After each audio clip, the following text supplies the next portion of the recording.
There are moments in television history that transcend the screen, moments where the glossy veneer of entertainment falls away, and we are left witnessing raw, unfiltered humanity. Monday night on Jimmy Kimmel Live was one of those moments. On November 17, the show returned to the airwaves following a hiatus that no one wanted to take. The break was necessitated by a tragedy that shook the very foundation of the program, the passing of bandleader Cleto Escobedo Itai. To the audience, Cleto was the cool, saxophone-playing musical anchor of the show. But to Jimmy Kimmel, he was everything.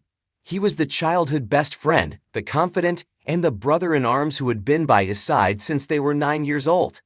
As the lights came up and the cameras rolled on Monday, loyal viewers noticed a change. It was subtle, almost blink and you'll miss it.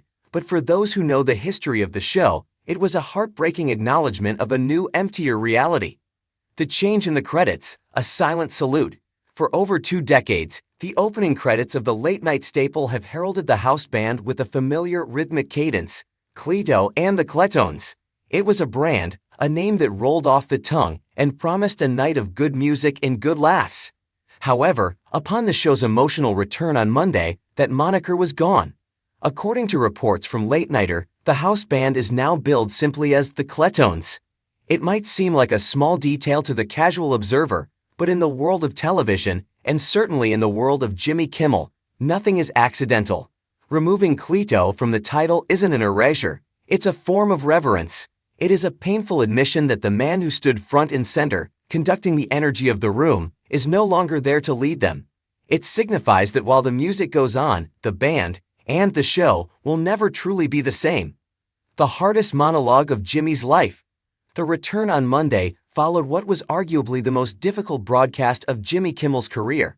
Just days prior, on the day Cleto passed away, Jimmy stood on his stage, stripped of his usual comedic armor, and delivered a tribute that left not a dry eye in the studio or in living rooms across the country. We are used to seeing Jimmy crack jokes, roast politicians, and engage in lighthearted banter. We aren't used to seeing him struggle to breathe through waves of grief. I have had to do some hard monologues on this show, Jimmy admitted, his voice trembling as he fought to keep his composure. But this one's the hardest, because late last night, early this morning, we lost someone very special who was much too young to go. He explained to the audience that the show would be taking a break for a couple of nights to mourn. It was a necessary pause. How do you go on making people laugh when the person who has laughed alongside you for nearly 50 years is suddenly gone? More than just a bandleader. To understand the weight of this loss, you have to look back much further than the 2003 premiere of Jimmy Kimmel Live.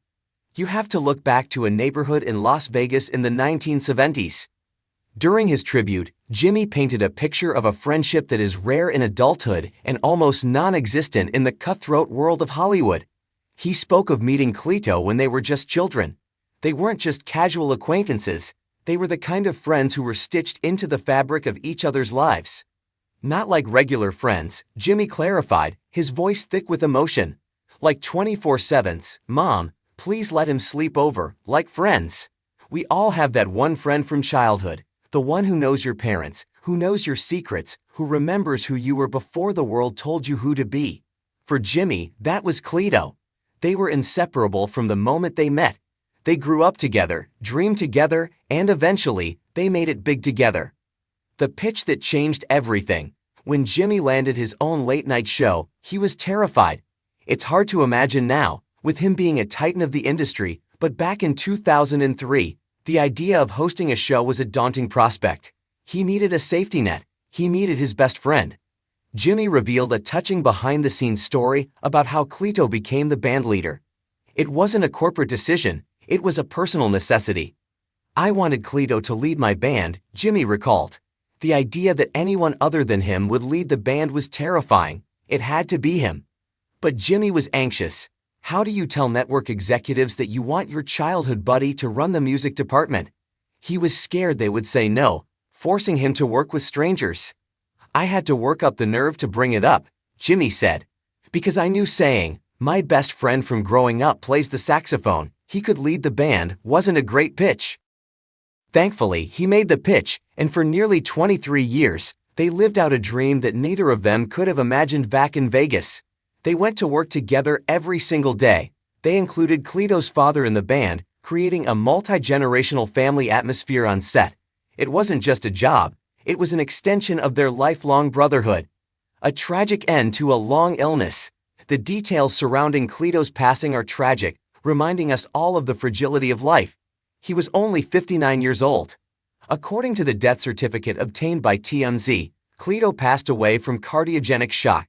The document also listed underlying causes including vasodilatory shock, disseminated intravascular coagulation, and alcoholic cirrhosis of the liver.